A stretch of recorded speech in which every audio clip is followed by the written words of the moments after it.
Hello students. Shri Ratanlal Kanwarlal Patni राजकीय स्नातकोत्तर महाविद्यालय किशनगढ़ के YouTube channel CCE Raj Kishangarh पर आप सभी का स्वागत है। स्टूडेंट्स, मैं महेंद्र कुमार वर्मा, सहायक आचार्य व्यावसायिक प्रशासन विभाग। स्टूडेंट्स, आज हम बीकॉम पार्ट थर्ड के बिजनेस मैनेजमेंट के paper first principle of marketing विपणन के सिद्धांत में हमारा आज का व्याख्यान है विपणन वातावरण के अंतर्गत विपणन वातावरण के विश्लेषण की आवश्यकता अथवा महत्व एवं विपणन वातावरण का विपणन निर्णयों पर प्रभाव, यानी कि मार्केटिंग एनवायरनमेंट का मार्केटिंग डिसीजन पर क्या इफेक्ट या क्या इम्पैक्ट होता है। स्टूडेंट्स, हमने हमारे पिछले वीडियो में मार्केटिंग एनवायरनमेंट का अर्थ, डेफिनेशन और उसकी नेचर यानी कि उसकी विशेषताएं और उसके प्रकृति के बारे में अध्ययन किया था। आज हम उसके आगे डिस्कस कर रहे हैं। स्टूडेंट, विपणन वातावरण की जो आवश्यकता है या महत्व है, मतलब उसका जो विश्लेषण का जो महत्व है उसके बारे में आज हम अध्ययन कर रहे हैं, क्योंकि प्रेजेंट का जो सिनेरियो है आधुनिक युग में विपणन प्रबंध कह लें या विपणन कार्य का वातावरण दिनों दिन अधिक गतिशील एवं जटिल होता जा रहा है। इसके कारण इस कार्य का समुचित प्रबंध एवं संचालन करना भी चुनौतीपूर्ण, मतलब एक चैलेंजेबल जॉब हो गया है। विपणन कार्य के सफल प्रबंधन एवं संचालन के लिए इसके वातावरण का भली प्रकार विश्लेषण एवं अध्ययन करना जरूरी है। हम इसको ऐसा भी कह सकते हैं कि वर्तमान युग में विपणन वातावरण का विश्लेषण एवं अध्ययन बहुत से कारणों के लिए किया जाता है या उसकी आवश्यकता होती है।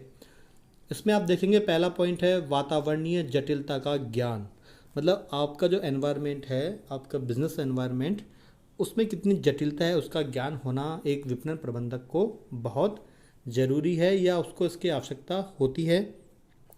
इसमें हम देखेंगे वातावरण की जटिलताओं से तात्पर्य उन सभी बाहरी घटकों एवं उन घटकों की विविधताओं की श्रेणी से लगाया जाता है जिनके प्रति किसी संस्था के विपणन प्रबंध को रेस्पॉन्ड देना होता है। मतलब जो आपके एनवायरनमेंट के जो बाहर के जो घटक हैं उनको आपको रेस्पॉन्ड करना है, आप उनको नेगलेक्ट नहीं कर सकते, क्योंकि आधुनिक विपणन वातावरण को अनेक घटक प्रभावित करते हैं।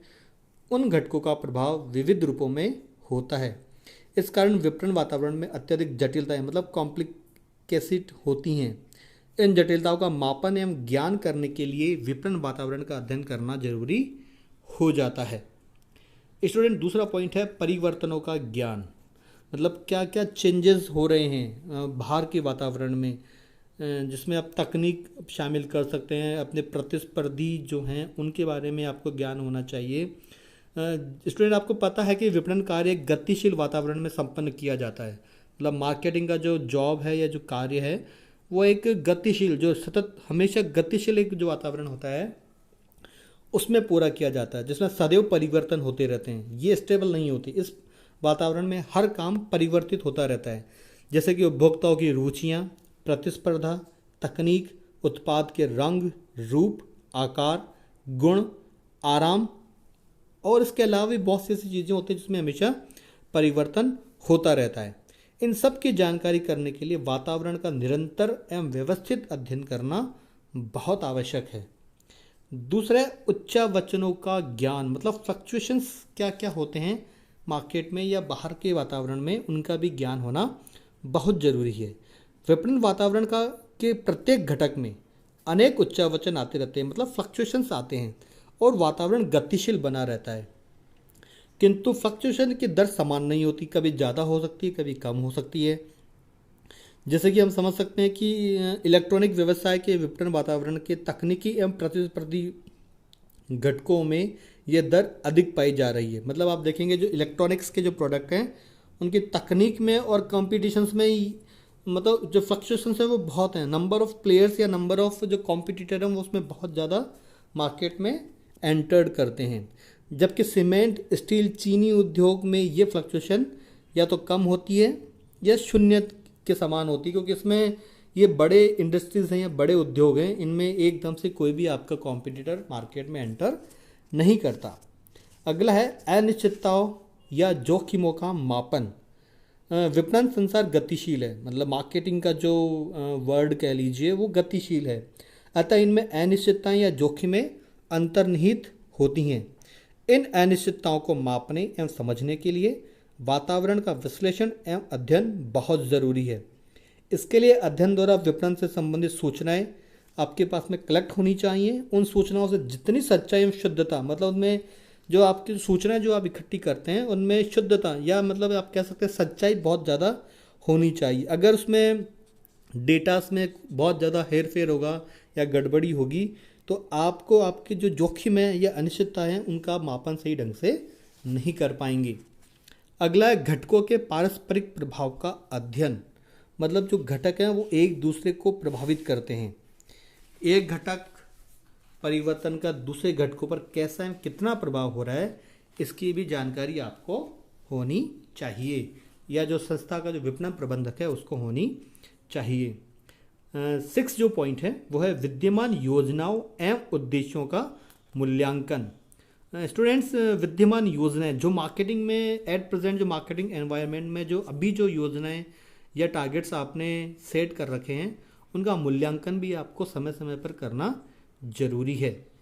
जब आप उनका मूल्यांकन करते हैं तो आपको ये पता चलता है कि वर्तमान वातावरण में विद्यमान विपणन योजनाओं से विपणन उद्देश्यों की पूर्ति की जा सकती है अथवा नहीं, या उन उद्देश्यों या योजनाओं में कुछ परिवर्तन करना है, या उनका अध्ययन किस आधार पर या कितनी लिमिट तक आपको करना है ताकि आप अपने उद्देश्यों की पूर्ति समय पर कर सकें। इसमें नेक्स्ट जो पॉइंट है वो है दीर्घकालीन या व्यू रचनात्मक नियोजन। दीर्घकालीन स्टूडेंट्स, आपको पता है कि कोई भी जो फैक्ट्रीज़ हैं या जो फर्म हैं या विपणन का जो एनवायरनमेंट में जो कार्य करती जो फर्म्स हैं वो दीर्घकाल के लिए आती हैं, मतलब उनका जो मोटिव होता है मार्केट में आने का वो लंबे समय तक बाजार में रहने का होता है। विपणन वातावरण का अध्ययन की आवश्यकता दीर्घकालीन व्यू रचनात्मक नियोजन के लिए भी की जाती है। दीर्घकालीन विपणन नियोजन के लिए सर्वप्रथम विद्यमान वातावरण का विश्लेषण किया जाता है, मतलब प्रेजेंट में जो आपका वातावरण है उसका अच्छी तरीके से आपको विश्लेषण करना होता है, तथा भावी वातावरण या जो फ्यूचर में जो आपका एनवायरनमेंट बनेगा उसका अनुमान लगाना आपको बहुत ज़्यादा ज़रूरी है, क्योंकि जो भी आप भविष्य की योजनाएं या व्यू रचनाएं बनाएंगे उनके लिए इस अनुमान का सटीक रूप से या सटीकता के आसपास होना बहुत ज़रूरी है। अगला जो पॉइंट है वह कार्य योजनाओं का निर्माण, मतलब आपको एक्शन प्लान जो है वो समय पर बनाना बहुत ज़रूरी है। वातावरण के अनुरूप विपणन नियोजन कर लेने से ही नियोजन के अनुरूप कार्य नहीं होता, मतलब केवल कागज़ों में आपको एक अच्छी प्लानिंग बना लेने से कुछ नहीं होगा। आपको उस प्लानिंग को एग्जीक्यूट करने के लिए, सही ढंग से इम्प्लीमेंट करने के लिए एक्शन प्लान मतलब कार्य योजनाओं का निर्माण भी करना पड़ता है। कार्य योजना का निर्माण करते समय भी वातावरण के घटकों से संबंधित सूचनाओं की या सूचनाओं को ध्यान में रखना पड़ता है। जब आप इनका ध्यान रखते हैं तभी आप एक अच्छा एक्शन प्लान या आपने जो अच्छी जो प्लानिंग करी है उसके बारे में जो योजनाएं बनाएंगे कार्य योजना उसका निर्माण कर सकते हैं। अगला है प्रभावकारी निर्णयन, मतलब इफेक्टिव निर्णय डिसीजन आप कैसे ले सकते हैं। एक जो प्रसिद्ध एक विद्वान हुए हैं रैनकी तथा शॉल, उन्होंने कहा है कि वातावरण संबंधित वास्तविकताओं का समुचित अध्ययन ही ठोस निर्णयों का आधार होता है। मतलब वास्तविकता, आप जो मार्केट में या जो भी फर्म है वो मार्केटिंग एनवायरनमेंट में जितनी वास्तविकताओं को का अध्ययन करेगी अपने निर्णय वो उसी आधार पर या सही ढंग से ले पाएगी। अगला पॉइंट है वातावरण या घटकों से समन्वय। यदि किसी संस्था को सफल एवं समृद्ध होना है तो इसे अपने वातावरण से निरंतर रूप से समन्वय मतलब कोऑर्डिनेशन तथा अपने आप को इसके अनुरूप ढालना होगा। मतलब जो भी वातावरण के जो घटक हैं उनको आपको अपनी कार्य योजनाओं में या अपना जो मार्केटिंग एनवायरनमेंट है उसके अंदर उनसे समन्वय भी करना होगा और अपने आप को उनके अनुसार ढालना भी होगा। तभी आप जो भी उसमें चैलेंजेस आएंगे उनको आप सही ढंग से डील कर पाएंगे और अपने उद्देश्यों को प्राप्त कर पाएंगे। अगला पॉइंट है संसाधनों की प्राप्ति। विपणन प्रबंधक को संसाधनों की आवश्यकता होती है। ये आप जानते हैं कि विपणन जो मार्केटिंग है या जो मैनेजर हैं उसको हमेशा संसाधनों की आवश्यकता होती है।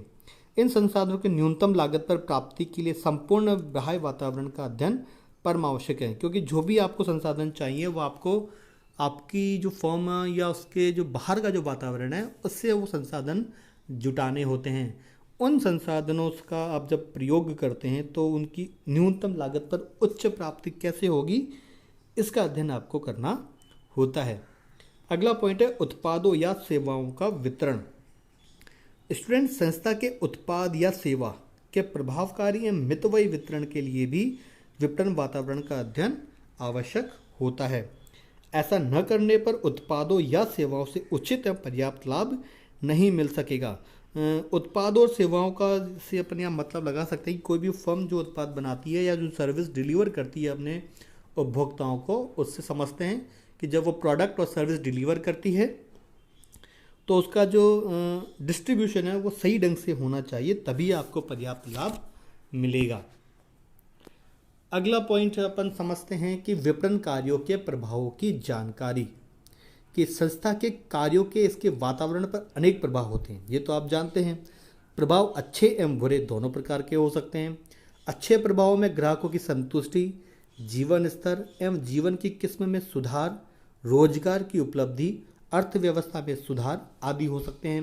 मतलब इससे आप समझ सकते हैं कि जो अच्छे इम्पैक्ट हैं आपके कार्य के, उनको अपन इसमें देखते हैं कि आपके जो ग्राहक हैं उनका जीवन स्तर अच्छा हो रहा है, उन्हें अच्छे प्रोडक्ट मिल रहे हैं, जो आसपास के जो व्यक्ति हैं उन्हें रोज़गार मिल रहा है। और जो बुरे प्रभाव हैं उसमें है कि जैसे प्रदूषण को जन्म, भ्रष्टाचार को प्रोत्साहन, आर्थिक संसाधनों की बर्बादी, ये हो सकते हैं। तो जो बुरे प्रभाव है उनको आपको कम से कम करना है और अच्छे प्रभावों को आपको ज़्यादा से ज़्यादा करना है। ये आप तभी कर सक पाएंगे जब आप इनका थोरोली अध्ययन या मतलब गहनता से आप इनका अध्ययन कर पाएंगे। अगला पॉइंट है विपणन कार्यों की सीमाओं, अवसरों एवं चुनौतियों का ज्ञान। कि जो मार्केटिंग के जो कार्य हैं उनकी लिमिटेशन क्या है, उसमें अपॉर्चुनिटीज़ क्या हैं और चैलेंजेस क्या हैं, इनकी आपको सही ढंग से जानकारी या इनका ज्ञान होना बहुत आवश्यक है। विपणन वातावरण विपणन कार्यों की सीमाओं को निर्धारित करता है तथा उनके लिए नए अवसर एवं चुनौतियां भी प्रस्तुत करता है। इसलिए हम कह सकते हैं कि जो पीटर ड्रकर है उन्होंने भी बहुत अच्छी लाइन इसके लिए लिखी है कि अधिकाधिक अवसरों की खोज वातावरण के प्रति जागरूकता से ही संभव है। मतलब कि मैक्सिमम जो आपकी अपॉर्चुनिटीज़ आएगी वो तभी आएगी जब एक जो विपणन प्रबंधक है वो अपने बाहर का जो वातावरण है उसके प्रति कितना जागरूक है, कितना उनसे उसको ज्ञान प्राप्त हो रहा है या उससे उसने कितनी रिसर्च की है। अगला पॉइंट है वातावरण में परिवर्तन करना। सामान्यतः यह माना जाता है कि विपणन प्रबंध अपने बाहर का जो वातावरण है उसको परिवर्तित नहीं कर सकता, किंतु वह अपने वातावरण को न्यूनाधिक रूप से प्रभावित अवश्य कर सकता है। कि मतलब जो उसके नियंत्रण का जो वातावरण है वो उसको अधिक से अधिक प्रभावित कर सकता है। तथा अनेक संस्थाएं मिलकर यह संयोजन करके अपने विपणन वातावरण को परिवर्तित भी कर सकती है। इस हेतु नियोजित प्रयास करने होते हैं, मतलब आपको एक प्लान्ड वे में आपको एफर्ट करने होते हैं, तभी आप अपने बाहर का जो वातावरण है उसको प्रभावित कर पाएंगे या उसमें हल्का फुल्का जो परिवर्तन करना है वो कर पाएंगे। अगला है नव प्रवर्तन, मतलब इनोवेशन आप में क्या है। नव प्रवर्तन विपणन की सफलता का मूल मंत्र है। मतलब आपको कुछ ना कुछ इनोवेटिव या कुछ ना कुछ नया करना होगा, तभी जाकर आप अपने उत्पादों या सेवाओं के क्षेत्र में कुछ नया कर पाएंगे या अपने जो ग्राहक हैं उन तक उत्पाद या सेवा नए रूप में पहुंचा पाएंगे। अगला पॉइंट है प्रतिस्पर्धी क्षमता का विकास। कॉम्पिटिटिव एबिलिटी का भी आपका विकास तभी हो पाएगा जब आप बाहर का जो वातावरण है उसका अध्ययन अच्छे से कर पाएंगे। जो आपके प्रतिस्पर्धी जो कॉम्पिटिटर जो फर्म्स हैं उनकी संस्थाओं के उत्पादों के बारे में, उनकी लागतों के बारे में, उनकी मार्केटिंग स्ट्रेटजीज के बारे में, डिस्ट्रीब्यूशंस के बारे में, प्रमोशन एक्टिविटीज़ के बारे में भी आपको अध्ययन करना होगा। अगला और लास्ट जो पॉइंट है वह है प्रभावकारी विपणन प्रबंध। आपको एक इफ़ेक्टिव मार्केटिंग मैनेजमेंट अपनाना होगा, ये प्रबंध की पहली शर्त है। इससे हम कह सकते हैं कि ये जो विपणन प्रबंध है, मार्केटिंग प्रबंध है, उसकी पहली शर्त है कि उसको इफ़ेक्टिव मार्केटिंग मैनेजमेंट अपनाना होगा उसके लिए उसके वातावरण से प्रत्यक्ष संबंध होना उसका जरूरी है किसी भी विपणन मैनेजर का। वातावरण से प्रत्यक्ष संबंध तभी संभव है जबकि विपणन विभाग एवं वातावरण के बीच सूचना प्रणाली निरंतर रूप से कार्य कर सके। मतलब मैंने मार्केटिंग डिपार्टमेंट है और जो एनवायरनमेंट है उनके बीच में जो सूचनाएं हैं वो उसका आदान प्रदान सही समय पर होता रहे और प्रत्येक पहलू के संबंध में सभी विश्वसनीय सूचनाएं यथा समय मतलब टाइम टू टाइम आपको मिलती रहे, तभी आप सही समय पे सही डिसीजन ले पाएंगे और आपका जो मार्केटिंग एनवायरनमेंट का जो अध्ययन करना है वो सफल हो पाएगा। स्टूडेंट, हम आगे जो अध्ययन कर रहे हैं उसमें है विपणन वातावरण का विपणन नीतियों पर प्रभाव, यानी कि impact of marketing environment on marketing decision के जो विपणन का जो वातावरण है उसका विपणन निर्णय मार्केटिंग डिसीजन पर क्या प्रभाव होता है। इसमें आप देख सकते हैं पहला जो पॉइंट है वह उत्पाद रेखा या रेखाओं के चयन पर, कि आपने जो मार्केट का जो बाहर का जो अध्ययन किया है उसमें आपने कॉम्पिटिटर्स को भी देखा है या उनके जो प्रोडक्ट को भी देखा है, उसके अकॉर्डिंग आप अपना उत्पाद या उत्पाद रेखाओं का चयन कर सकते हैं कि मुझे कौन सा उत्पाद मार्केट में लाना है ताकि मेरे जो ग्राहक हैं वो ज़्यादा से ज़्यादा मेरे से जुड़ सकें। दूसरा है उत्पादों की किस्म, रंग, रूप, डिज़ाइन, आकार, ब्रांड आदि पर। जब आप अपने विपणन वातावरण मार्केटिंग एनवायरनमेंट का जब आप अध्ययन करते हैं तब आप इन बातों का भी आपको पता चलता है कि जो मार्केटिंग में या मार्केट में एट प्रेजेंट जो उत्पाद मौजूद हैं उनकी किस्म क्या है, उनके रंग क्या हैं, उनके रूप क्या हैं, उनकी डिज़ाइन क्या है, उनकी आकार क्या है, उनके ब्रांड की जो वैल्यू है वो किस आधार पर है। उसी के आधार पर आप अपने विपणन निर्णयों को डिसाइड कर सकते हैं।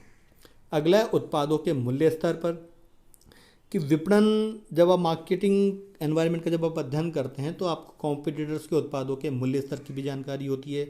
इसी प्रकार उत्पादों के लिए बाजार क्षेत्र का निर्धारण जब होता है तब भी आपको इसकी ज़रूरत होती है कि आप कॉम्पिटिटर का या जो एट प्रेजेंट जितने नंबर ऑफ़ प्लेयर मार्केट में अवेलेबल हैं उनके बारे में आप ज़्यादा से ज़्यादा जानकारी हासिल कर सकते हैं और अपने विपणन निर्णयों को ज़्यादा प्रभावी बना सकते हैं। अगला पॉइंट है उत्पादों का बाजार अंश निर्धारण पर, कि आपका कितना मार्केट शेयर होगा, आपका जो प्रोडक्ट है उसका कितने ग्राहक उसको यूज़ करेंगे और टोटल शेयर जो मार्केट शेयर है उसमें आपका मार्केट शेयर कितना होगा, इसके ऊपर भी आप अपने डिसीजन को बना सकते हैं। छठा जो पॉइंट है वह उत्पादों की वितरण व्यवस्था अर्थात मध्यस्थों की नियुक्ति, माल के परिवहन, भंडारण आदि पर, कि जब आप विपणन एनवायरनमेंट का जब आप अध्ययन करते हैं तो जो विपणन निर्णय जो आपको निर्णय लेने होते हैं कि आपके डिस्ट्रीब्यूटर्स कौन कौन से होंगे, मीडिएटर्स कौन होंगे, आप ट्रांसपोर्ट कैसे करोगे, स्टोरेज कहाँ करोगे, ये जो डिसीजन है विपणन से रिगार्डिंग या मार्केटिंग से रिगार्डिंग, इनको लेने में भी आपको आसानी होती है। अगला जो पॉइंट है 7 नंबर का वो है उत्पादों के विपणन की विषय वस्तु, उसके स्वरूप, माध्यमों के चयन पर। उत्पादों के विपणन मतलब जब आप उसकी मार्केटिंग करेंगे तो उसकी विषय वस्तु, उसका सब्जेक्ट इशू क्या होगा, किन किन मुद्दों को या किन बातों को आपने उत्पादों की जो अच्छी बातें हैं उन तक उनको या उनके स्वरूपों को उपभोक्ताओं तक पहुंचाएंगे और किस माध्यमों के चयन के द्वारा पहुंचाएंगे। आप पब्लिसिटी करेंगे, एडवर्टीजमेंट में जो आपकी प्रमोशन एक्टिविटीज़ हैं वो क्या क्या होंगी। अगला पॉइंट है विक्रय तकनीक एवं प्रक्रिया तथा विक्रय दल के सदस्यों की नियुक्ति पर, कि आप सेल्स टेक्निक्स और जो प्रोसीजर है वो क्या अपनाएंगे और जो आपकी सेल्स टीम है उसके मेंबर्स क्या होंगे। मतलब हर सेल्स टीम का अपना जो आप कह रहे हैं उनका दल का मुखिया है या जो टीम है वो भाषा के आधार पर आप उनको चूज़ कर सकते हैं, एरिया के आधार पर चूज़ कर सकते हैं, भौगोलिक जो हर एक जो स्टेट है या जो डिस्ट्रिक्ट है उसके भौगोलिक दिशाओं के आधार पर अपने सेल्स टीम चूज़ कर सकते हैं। तो इसका आधार भी आपको विपणन वातावरण का जो अध्ययन है उसके बाद ही आपको पता चलता है। नेक्स्ट पॉइंट है विक्रय संवर्धन के साधनों के चयन एवं उपयोग पर, मतलब सेल्स प्रमोशन में आप किन किन साधनों का प्रयोग करेंगे और अकॉर्डिंग टू एनवायरनमेंट या अकॉर्डिंग टू मार्केट या प्रोडक्ट या जो आपके उपभोक्ता हैं वो जो आपके माल को खरीदने के लिए लालायित हों या उसको खरीदने के लिए आपके फर्म तक आएँ, आपकी शॉप तक आएँ, उसके लिए आपको कौन कौन से साधनों का प्रयोग करना पड़ेगा या कौन कौन से माध्यम आप अपनाएंगे, इसकी भी जानकारी आपको इसके अध्ययन से मिल जाती है। अगला, विपणन की व्यू रचनाएं निर्माण, मतलब जब आप मार्केटिंग स्ट्रेटेजीज बनाते हैं तब भी आपके इनके जो निर्णय होते हैं उस पर भी मार्केटिंग एनवायरनमेंट की स्टडीज़ का बहुत प्रभाव या फर्क पड़ता है। लास्ट पॉइंट है विपणन मिश्रण के निर्धारण संबंधी निर्णयों पर, कि मार्केटिंग मिक्स जब आप करेंगे, जो उसके जो चार जो एलिमेंट्स इसके बारे में हमने हमारे पिछले वीडियोस में डिस्कस किया था, product, price, place and promotion, उनके संबंध में जो आप निर्णय लेंगे या उनका जो निर्धारण होगा उसके ऊपर भी आप मार्केटिंग एनवायरनमेंट की जो स्टडीज़ हैं उसको आप बेस बना सकते हैं कि आप कौन कौन से मार्केटिंग मिक्स का अपने ग्राहकों के लिए यूज़ करेंगे, ताकि आप अपने प्रोडक्ट को या अपने सर्विसेज को अपने ग्राहकों तक पहुंचा सकें और मैक्सिमम बेनिफिट आप हासिल कर सकें। तो आज के वीडियो में स्टूडेंट्स इतना ही। आशा है कि आपको ये वीडियो पसंद आया होगा। तो प्लीज़ सब्सक्राइब करें हमारे राजकीय महाविद्यालय किशनगढ़ के YouTube channel CCE Raj Kishangarh को, ताकि नेक्स्ट वीडियो जब भी बने वो आप तक समय पर पहुंच जाए। Thank you.